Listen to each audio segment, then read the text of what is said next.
Welcome to Season 3 of the SoundStage Audiophile Podcast.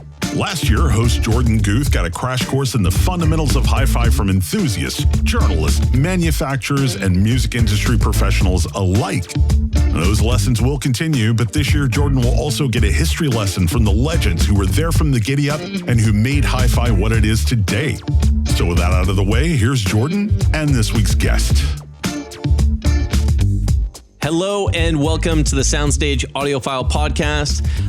My wife and I are still waiting for our baby to arrive. We jumped the gun a little bit over the last couple of weeks, anticipating it to come a little earlier than expected. So we are back from the short little break until baby decides to show up.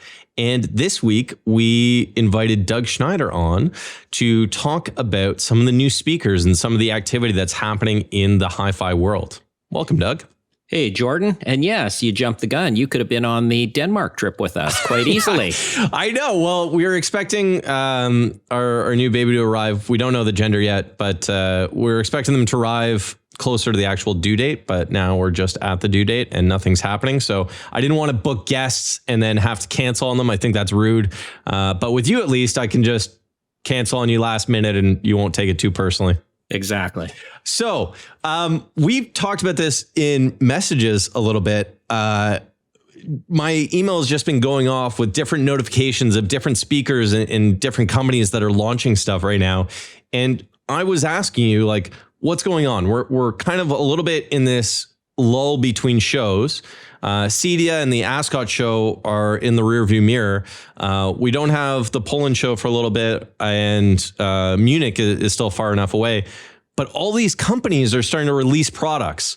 So what's going on? Let's start talking about this a little bit. Yeah, it all kind of came together in September, didn't it? And when we were in Denmark, and when I say we, that was me, Chris, and Jeremy in your place, right? Because you were at home.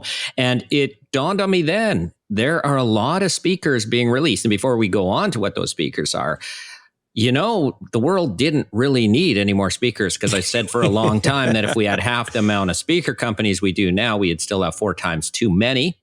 And so we really didn't need more speakers, but at least all of these speakers are unique. So I think that's important. And it seems that companies just started firing them out there, even by surprise, as I'll mention with one.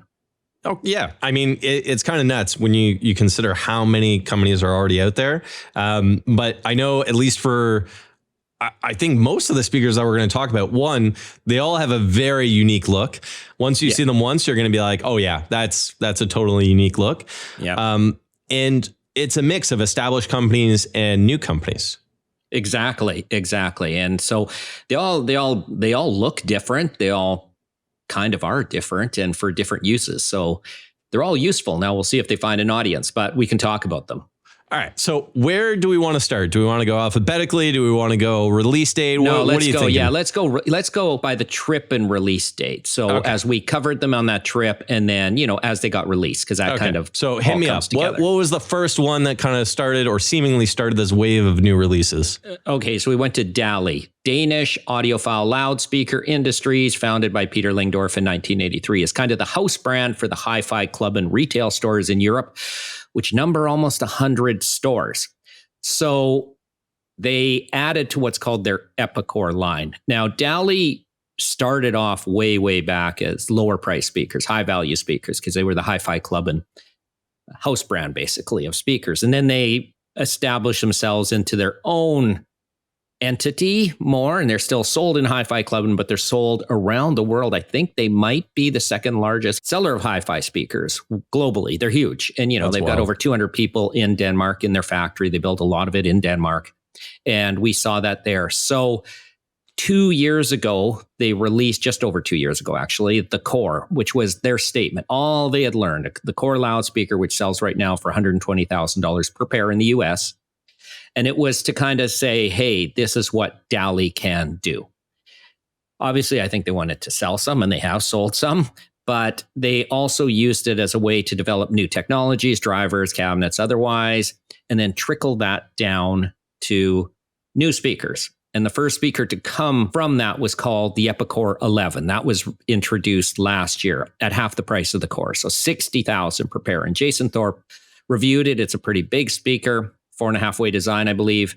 It's got a bunch of elements from the core itself, but it's a big, expensive speaker still. So what we went to Denmark for specifically, and it was released on October 1st, was the remainder of the Epicor line, at least remainder now. I could see them adding more because when they put out the 11, you knew that others were coming. So they put out the 9, which is kind of like a smaller version of the 11. The 11 has 4 woofers. This one has 2. Otherwise, it's basically the same in a smaller cabinet. Then the 7, which is another floor stander. And then the 3, which is a stand mount speaker with a really cool stand they made just for it. So right now, the Epicor line has 4 speakers, and they're saying these are their affordable flagships. And yeah. I wrote all the prices in an article on SoundStageHiFi.com and a little bit about and that sort of thing. So it kind of fleshes out that Epicor line. And the fact that they go now 11, 9, 7, 3. Hey, could there be a 5 and a 1 someday? Maybe, but they didn't talk about that if anybody's waiting. Yeah, I would love a little like mini bookshelf, micro monitor. I don't know. Something like that. 1. Yeah, that'd be cool. So we were there about a year ago when the Epicor 11 was still brand new, and it was really cool. One of the big technologies, I don't know if this was in the core. I think it might have been the SMC technology. So yeah, it's in the core. So that's their soft magnetic composite. It's kind of a material they use to greatly reduce what's called iron distortion in the motor system. It's has certain properties that don't interact in a way when the driver's working to increase distortion. And that's their thing, SMC for short. And it measures out that you get lower distortion out of their drivers than, for example, a non-SMC version of the same driver, or even from many other companies. So that's one of their quote core technologies, but they've been using that before the core. And it's in their headphones now and stuff like that. And that's in all of the new core series as well. That's in all the new Epicor series. Yeah, all the Epicor SMC drivers. They also have what they call the hybrid tweeter, which is this has been before the core, but really refined for the core. A larger than normal dome to handle most of the high frequencies, which gives more surface area and higher power handling. And then it transitions to a magnetostatic little flat tweeter that offers wider dispersion than the dome does and goes higher in frequency. So they kind of get the benefit of using 2 types of tweeters, I should say, in one design they call a hybrid tweeter. And the interesting thing is it's not just trickled down into the Epicor. It's the same tweeter module from the core in these new Epicor speakers. Oh, that's super cool. Yeah. So those got released October 1st. Yeah. They should be shipping. I think there was already They were building them when we were there. They had some built to demo, but they had the cabinets there. We've got the videos all online now. 2 of them. You can see them. You can see the cabinets. You can see speakers being built. So I would assume they're all shipping because they had all the cabinets there. Yeah, there you go. So ready to go on those ones. Yeah. The next speaker or the next brand? Treble Clef Audio. And cool. This is pretty much a brand new company. And this is a brand new product called the TCAM, a fully active speaker, not cheap, a little over $100,000, designed by Ole Stieg. And we visited his small factory right after we were at DALI. So for 2 days, we were at DALI, and then for 2 days, we were at Treble Clef Audio. And the first thing I asked Ole before we got to the speaker was, so you planning to make money at this? And Ole had a previous career, but he's always been into audio. And this started as a passion project, which for this type of product is a good way to start, because if you're betting the farm on a product like this, it may or may not sell well, but he's not betting the farm by looks of it. He just wanted to make the best speaker he could, with novel design ideas, fully active, which is a modern way to go, and a wild look that people will love or hate. Yep, very polarizing. And this speaker technically launched in, I want to say it was mid-summer, at a design show, like a furniture design show in New York City. Yes. But they haven't put a lot of emphasis on it in the audiophile world until more recently. And as soon as I saw the speaker, I was like, Doug, like, what is going on here? It is unlike anything I've ever seen. The name gives you some hints, but you could check out their website, or I think we're going to have videos soon. Probably not by the time this podcast comes out, but shortly after, by the end of October, I think we'll have videos done. There you go. So it is like a striking design. And again, like, it is polarizing. Some people are not going to like it. Some people are going to absolutely love it. I just think it looks so neat, and it makes sense why they launched it at a design or furniture design kind of, I'm going to say conference, but it's not a conference, show, whatever it may be, because it kind of has an aesthetic that you can see blending into a lot of very high-end homes.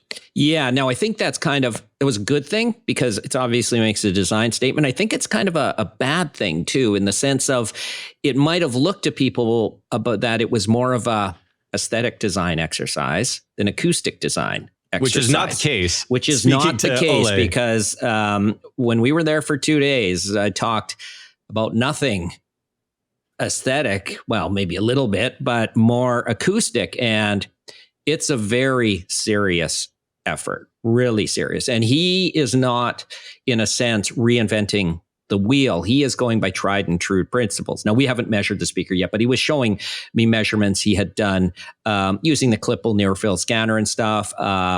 Wide, even dispersion, very flat frequency response, low distortion, all the traditional things that you want a great loudspeaker to do.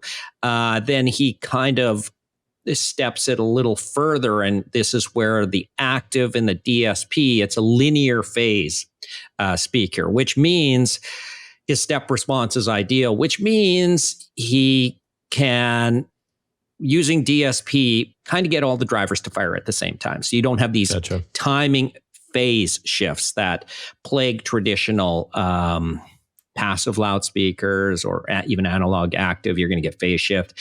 He's able to use DSP, linear phase filters, and make it time and phase accurate, but also frequency accurate. And then it's got this wild bass enclosure that he calls a folded dipole. He's patented it. It's, I think, borrowed some ideas from the past, but he fires 2 10-inch woofers at each other. He claims bass response down to 16 hertz minus 3 dB point. And he claims, I keep saying he claims because we haven't measured all this. So he claims 105 dB output at 16 hertz from 1 meter away in room.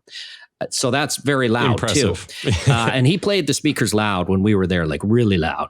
But you know, not everybody's just going to use them like a rock concert, but they're not some delicate little flower. And he wanted a speaker with the driver. It's kind of like Vivid. The cabinet gets out of the way. Yeah.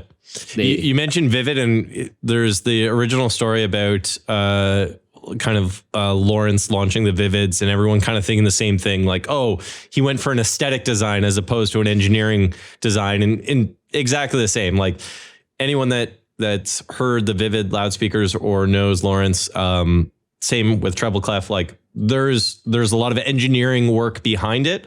The look of it, the aesthetics, which are beautiful on both the Vivids and the Treble Clefs, come from that engineering first principle.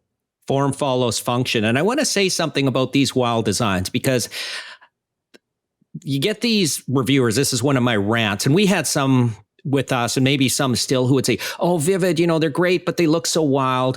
They're too crazy for a home. They're, too crazy. Put them in a regular box. Change this. And Lawrence told me he got a lot of that feedback. Well, these are narrow-minded audiophiles. These are people who can't think past just tradition.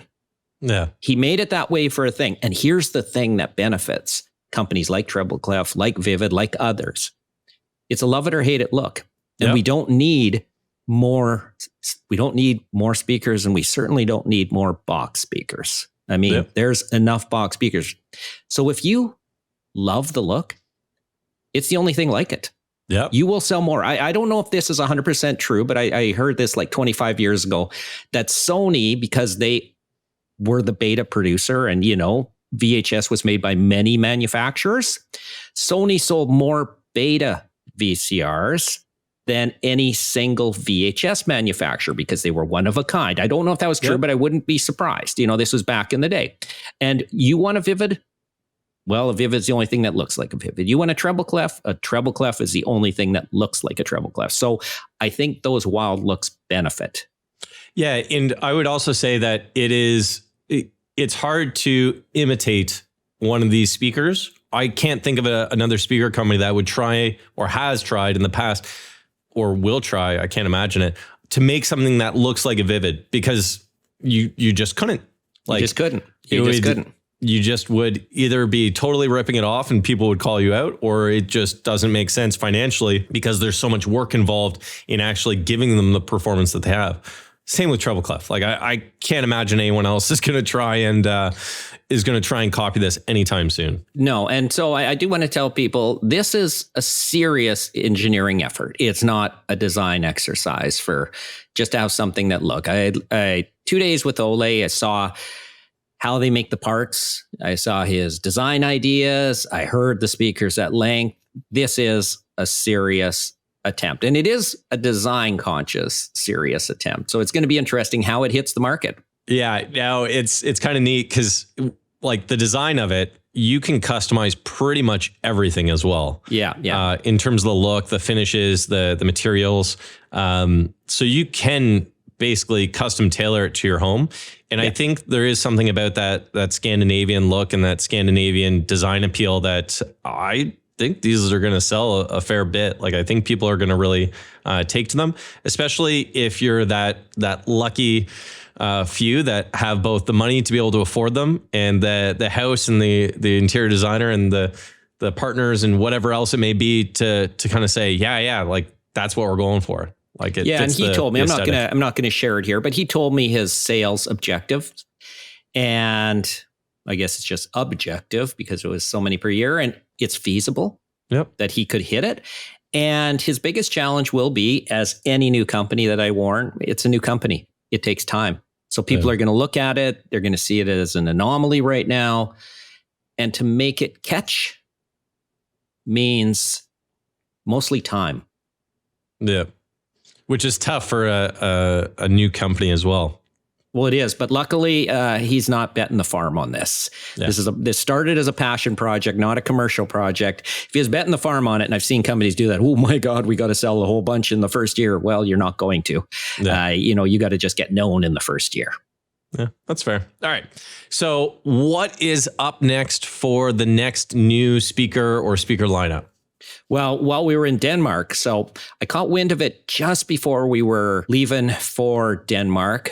Frederick LeBerge, who works for Hi-Fi Club and Stores, he said, you know what, there's going to be a new brand announced in Denmark when you're there, Radiant Acoustics. And I'm like, really? And he said, maybe I can try to arrange something. And we got to Denmark on the Sunday, I think it was the 15th, and Frederick came out for a beer. We went to a street food kind of food fair type place, and we had a beer or two and talked. And he said, "Yeah, let me see if I can get something arranged." So while we were finishing up at Treble Clef, we were at DALI for 2 days, and we were at Treble Clef for 2 days. And while we were finishing up at Treble Clef, he said, "Hey, they're doing a training session on the new Radiant speakers, and you can come. It's at one of the Hi-Fi Club and Stores, maybe a half hour from where you are." And so we were all done at Treble Clef, and we all went there, including Ole came along with us. Oh, nice. And we got to see the new Radiant speakers. And so Radiant is brand new. And you were there last year when we went to Denmark. You met the guys from Purify. Yeah. And so Lars Risbo and Klaus from there, and Peter, it's in our Peter Lingdorf company, and Bruno Putzi was involved, and all that. So Radiant is another Peter Lingdorf offshoot company, and it uses primarily Purify drivers. So the first and only speaker, and it's out now. It got launched on the Monday we were there, officially to the world, and could be ordered, is called the Clarity 6.2. And I just got a pair in-house, literally yesterday. They sent me a pair over, and it's called Clarity 6.2 because on the front, it's got roughly a 6-inch Purify mid-range woofer, actually 6.5, but 6 is close enough for the naming. And then on the side, it's got sides, I should say, passive radiator per side. So 6.2. And those are from Purify as well. And I understand Peter Lingdorf himself did the cabinet design, industrial design for it. And the tweeter is not a Purify driver. They don't have their tweeter, I don't think, done yet, which is a dome type tweeter. And who knows if they would have used it in this anyway. So they used what's called an air motion transformer, which is a folded diaphragm type of tweeter in a large waveguide. And that tweeter is actually made by DALI.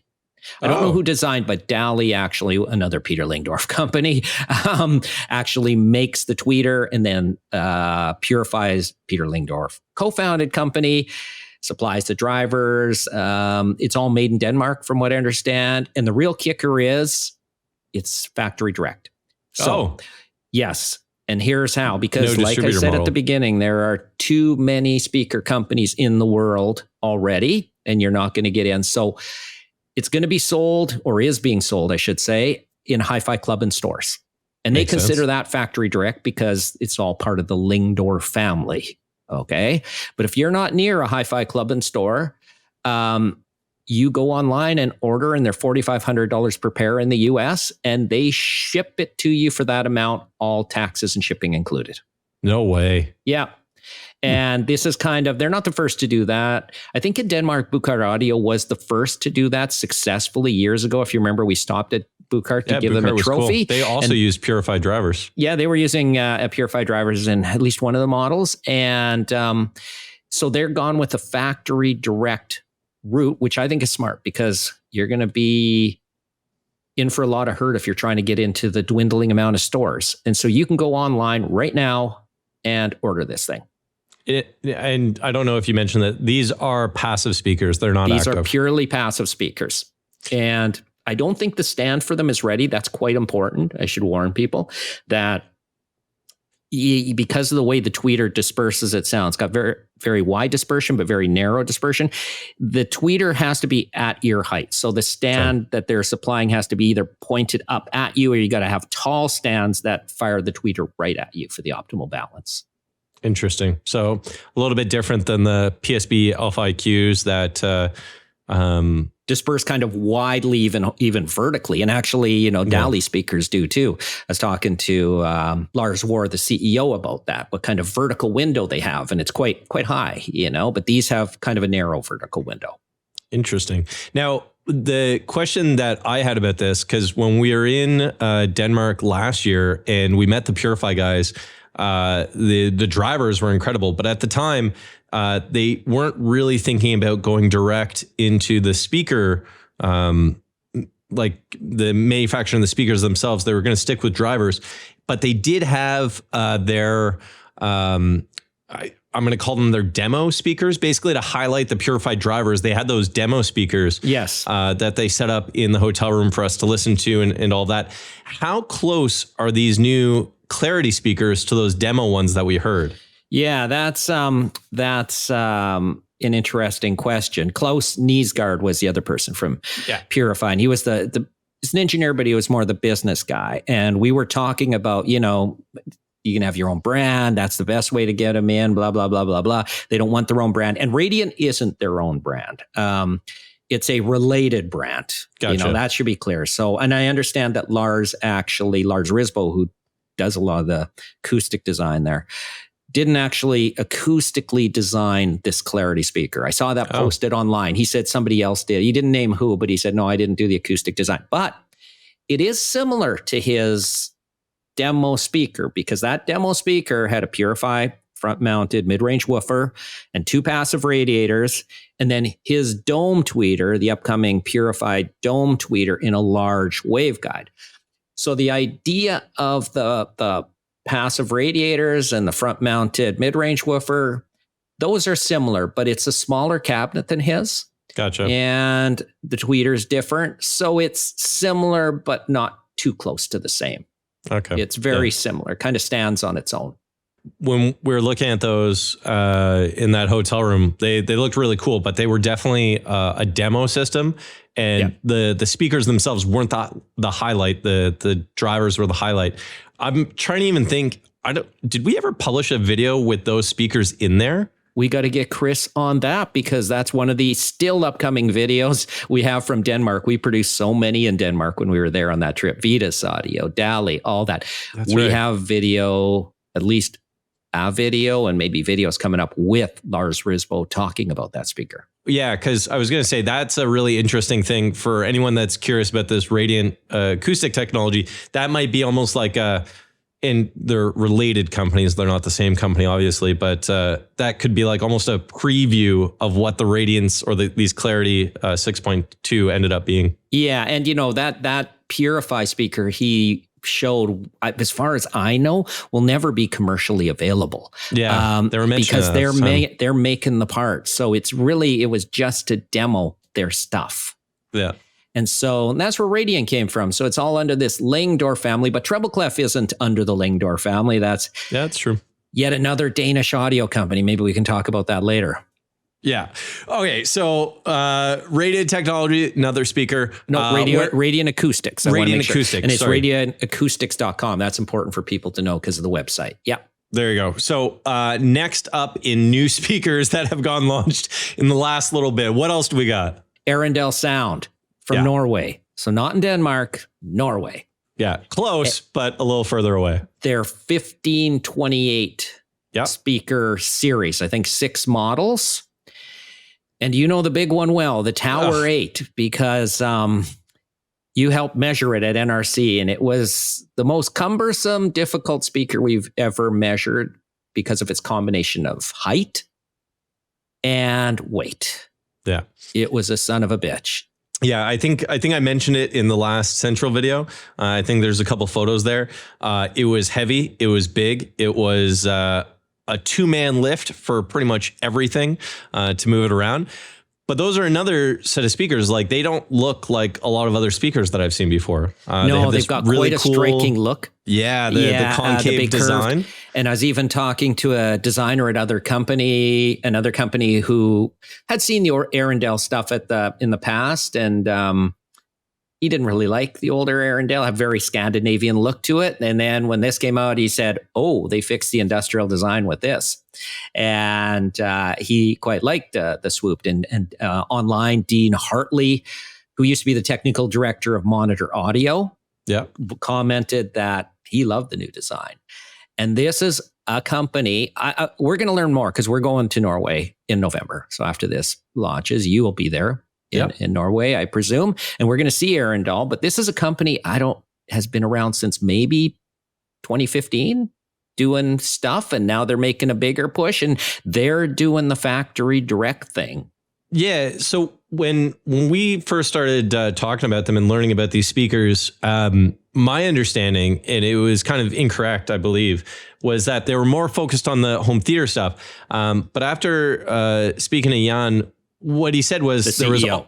The CEO. He said there was always kind of a parallel focus between home theater and hi-fi. But with this new set, what they're really doing is they're going to be establishing themselves in the hi-fi realm. And there was always a presence there. There was always a lot of people that loved these speakers in a hi-fi environment.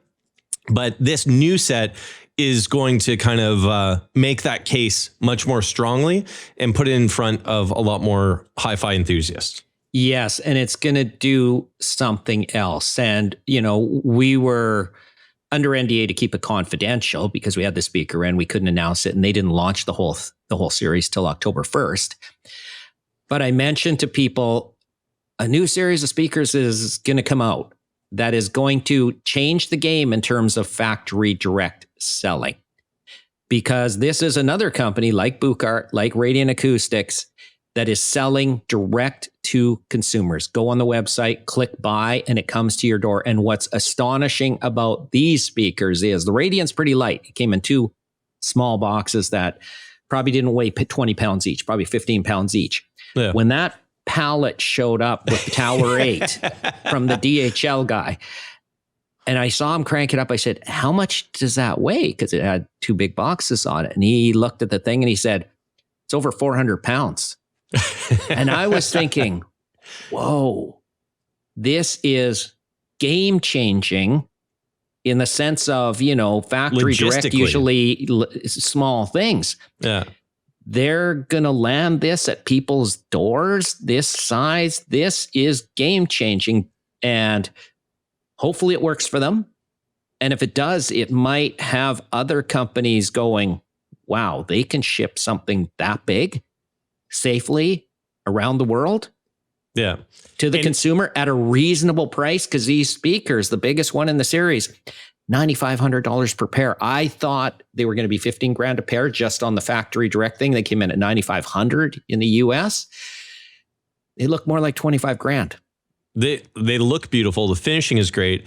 I will say that we got the biggest speaker of the line. Yes. So there are the smaller ones that do make more sense for shipping and logistics and all that, and are probably quite a bit easier for most folks.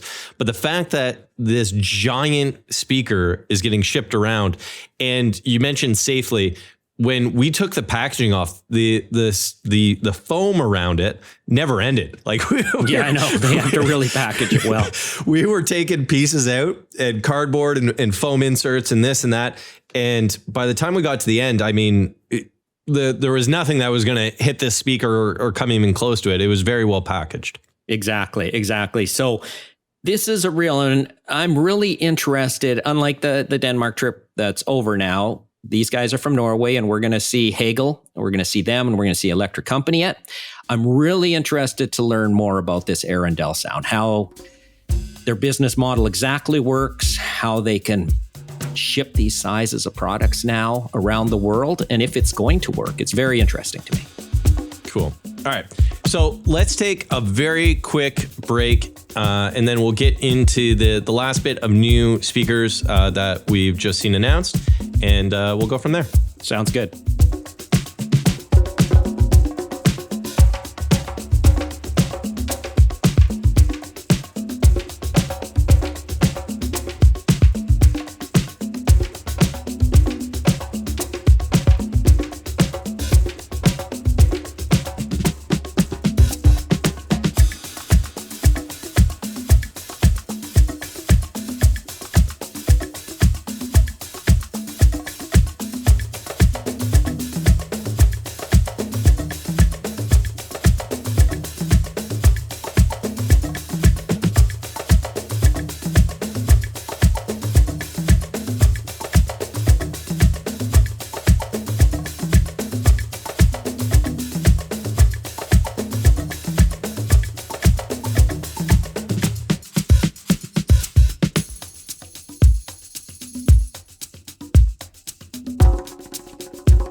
And welcome back. We are here with Doug Schneider, and we're talking about new speakers that have just gone released in the last little bit.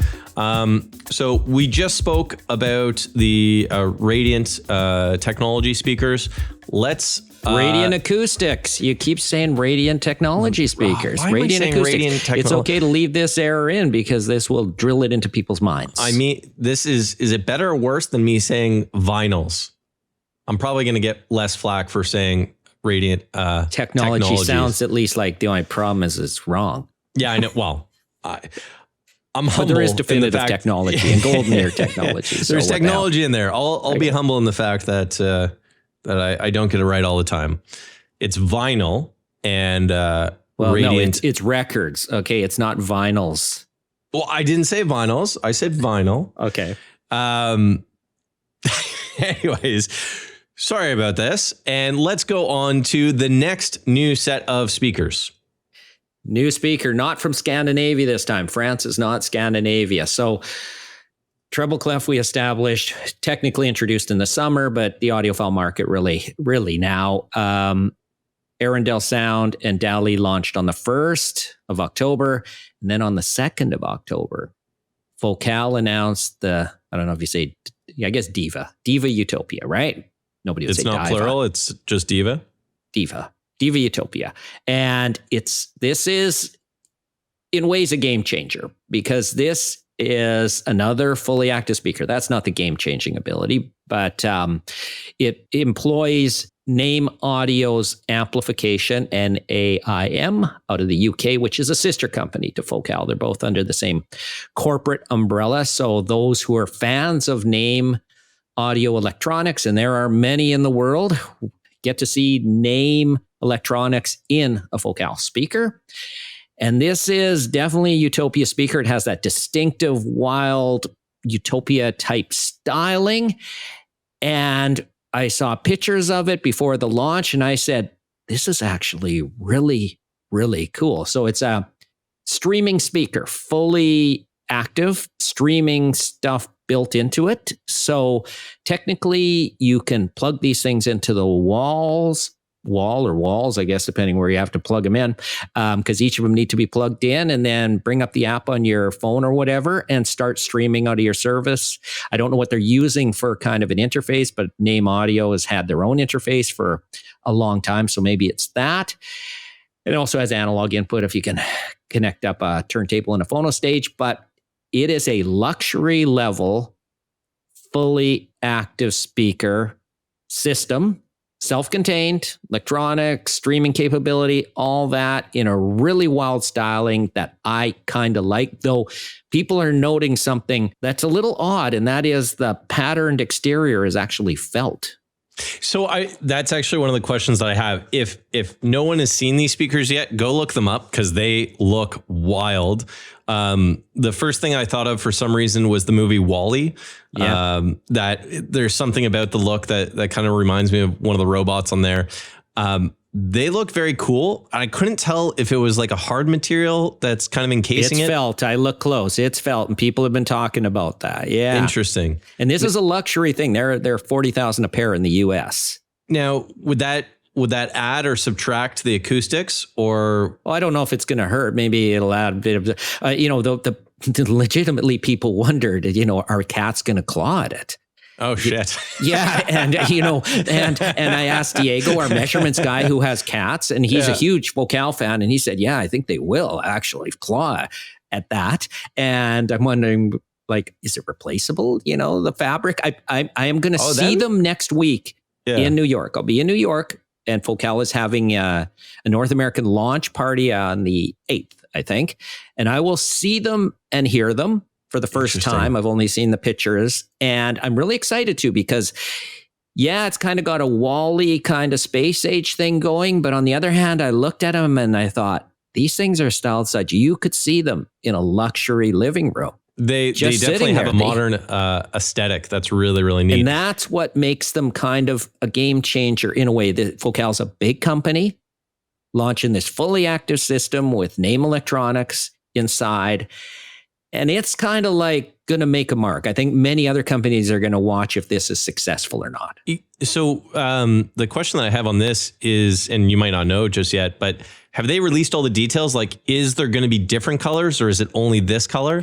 And then I just if they quickly are interchangeable. Yeah, forgive me if I screw this up, because I tend to scan the press releases really quickly. It seems this is the only finish right now. Okay. My bet is they'll have, knowing Focal, they've got a lot of different finishes on their Utopia products. They'll have other finishes as well. And I'm kind of wondering if the felt detaches and it can be wrapped with something. I don't know. And these are questions I'm going to ask when I'm at Focal on the 8th. This will be published, this podcast, by the time I get back. But right now, that debut hasn't happened. Yeah, so I don't know. But believe me, I'm going to be asking that. And I'm going to be asking, who do you plan to sell these to?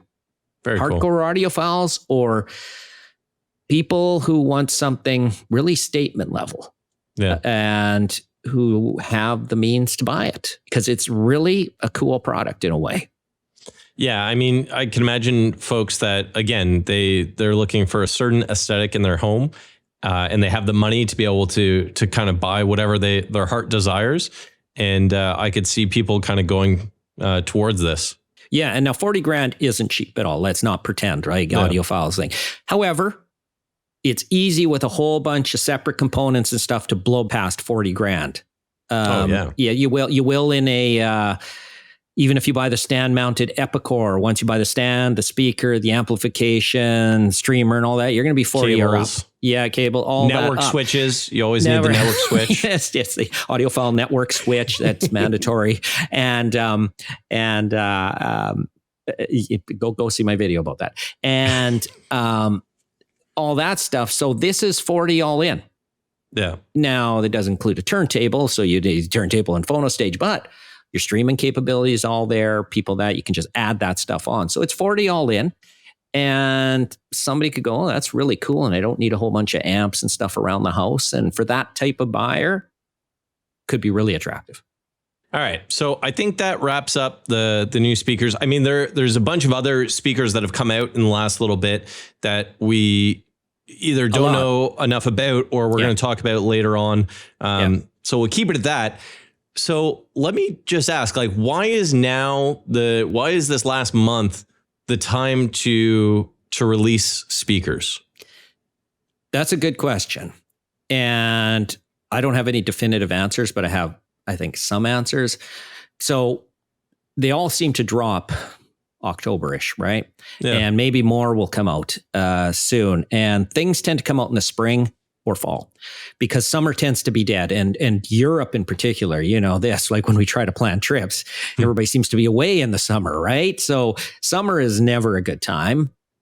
Spring, you know, you saw Sonus Faber out of Italy launch new stuff in the spring.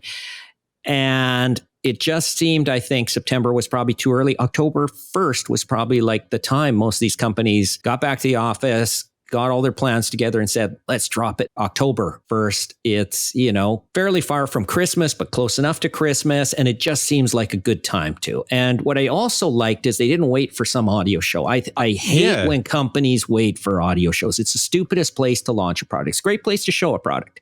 Do not launch a product at an audio show for anybody asking. Do not. It's going to get lost in the mess. You've got the world's biggest audio show every day on the internet. Oh. Simple as that. All these companies launched over the internet, basically, all the communications. Now, we didn't really talk about this, but with the Focal, are they doing direct consumer or are they traditional? No, traditional. Now, this is to be verified. But from what I heard, actually, our Simplify editor, Gordon Brockos, told me, because he does read the press releases more closely than I do, said they're only going to be available in the Focal Powered by Name stores.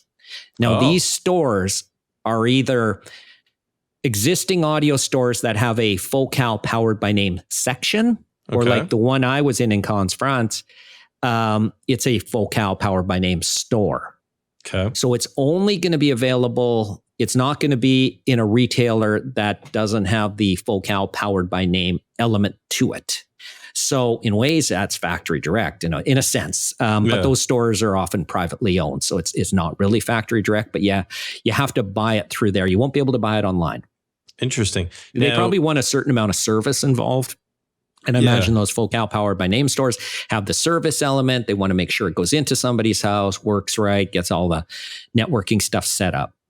Now, for North American customers, is there enough of those outlets, or do you even know if there's enough of those outlets that would service kind of the big cities or kind of surrounding? Yeah, I think so. There's one called EQ Audio Video that has a Powered by Name section. I was there a couple of years ago. They're just north of Toronto. Okay. I'm not sure what's in Montreal area or Western Canada, and there's a number in the US. So I think for $40,000, somebody who wants this, they can find the service, and Focal's got the Focal Name America distribution up in Montreal, Canada. Yeah. So they're quite, even though they're a French company, they are, and I mean French, not French Canadian, but French. They do have a strong North American presence, and they have quite a strong global presence. So, and they have these Focal Powered by Name all over the world now. So the other kind of question that comes to mind is, we talked a little bit about like why now is the right time to launch these speakers. It does seem that everything that we've talked about so far has been European speaker companies. Why? And again, I don't know if you know the answer, if you have any thoughts on this, but like, why do North American speaker companies not launch products right now? They seem to wait for shows, or they seem to wait for another period of time. I think it's more that there's not as many North American companies anymore. And is that what it is? Yeah. We were talking about this on the trip, and I put this in my article about the week in Denmark on SoundStage Hi-Fi. I think per capita, Denmark has got more hi-fi companies per capita and by landmass than any other country in the world. Just look at how many we could name off. We're going to be going back there in a few months. Yeah. Look, we went to 5 companies last year. We saw 3 things here, and we're just scratching the surface. Denmark has an enormous amount of hi-fi companies, and same with the UK. The UK, if I had to guess, the companies, Denmark's got to have the highest per capita, probably. The UK comes next, and Canada has a lot. Sure. Paradigm, Some Audio, Totem, those brands, Bryston, Axiom, those are all Canadian. In the US, there are fewer, actually. There are some very reputable brands like Wilson Audio, whatnot. Wilson's the first Macintosh one is down there and stuff like that. But a lot of the growth is in Europe. And we're seeing a lot. And you know what else Europe has? And I know this is true of the UK. It's true of Denmark. It's true of France. They have excellent acoustic schools. Denmark has them. I don't know what the UK has 2 of them. I know that many of the people who work at places like Bowers and Wilkins or Monitor Audio or KEF come out of those acoustic schools. France supposedly has an outstanding one. What about Netherlands? Because we were there, was it Dutch and Dutch that we were there for? Dutch and Dutch, yeah. Well, there's another country. Netherlands is not traditionally known for hi-fi, but you've got Dutch and Dutch. You've got a company called Karma. You have Crystal Cable Siltec. And they had the facilities. That was the largest anechoic chamber I've ever been in. Yeah, that university. I can't remember where it was, but it was an enormous, and that's where Dutch and Dutch used to design its speaker. I'd love to use that for measurements, that facility, because it's. We might be able to fit the Arendal in there without as much of an issue. A lot easier than at the NRC's chamber. But I believe that it has to do a lot with the education. They have many skilled people in Europe. You go around Denmark, you got Bang & Olufsen, you've got Dyne Audio, you've got DALI, you've got all these things, Lingdorf companies, all that. You want to design something in Denmark, the resources that are there just in terms of humans. Yeah. They got so much skill in Denmark. And you see that in France, Focal's out of France, obviously, Cabase, other companies, Triangle out of France. There's just, I think, a lot more happening in Europe, and perhaps the education has a lot to do with it.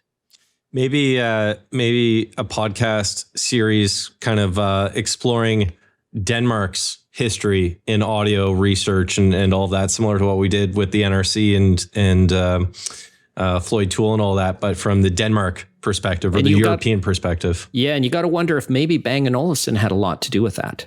That getting that established, a zillion years ago and having such success globally.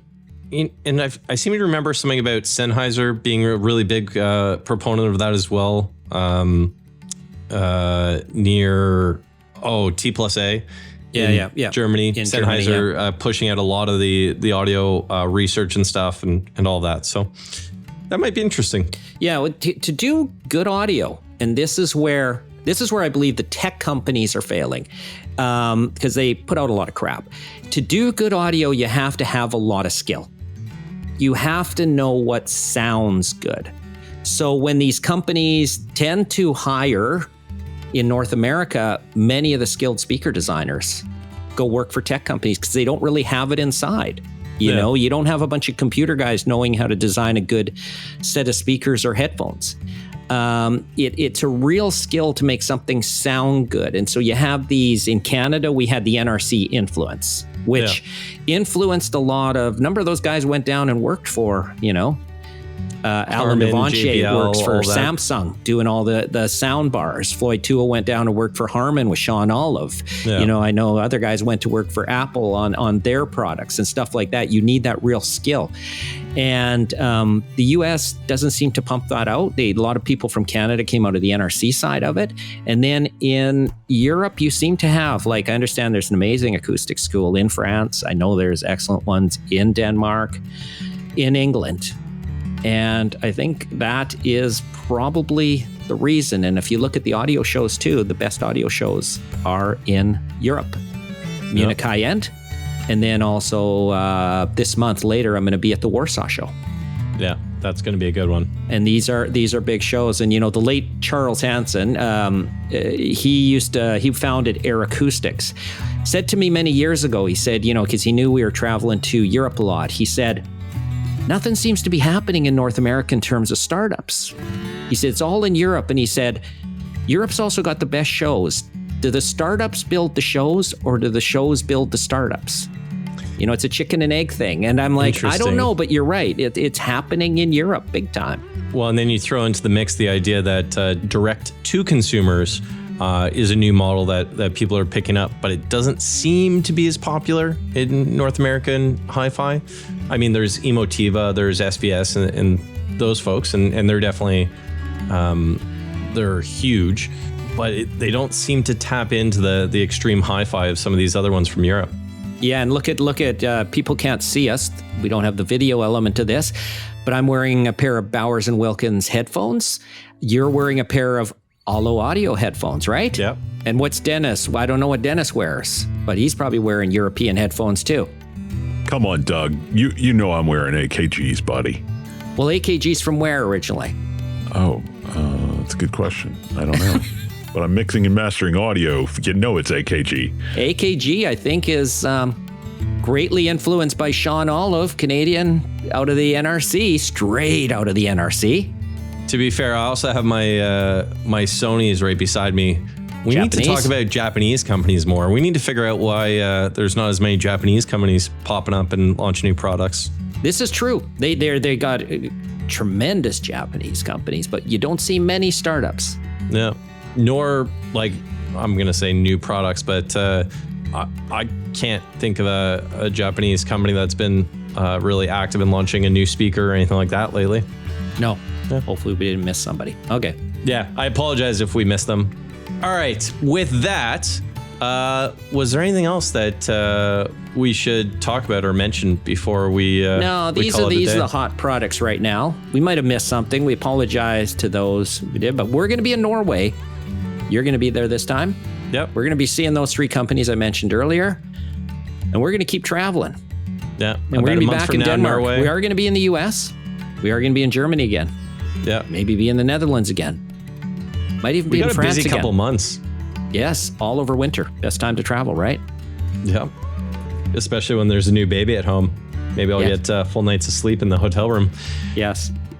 All right. Well, thank you so much for joining, Doug. And if you want to check out the show notes, you'll be able to see links to the different speaker companies that we talked about and press releases or SoundStage articles for the speakers.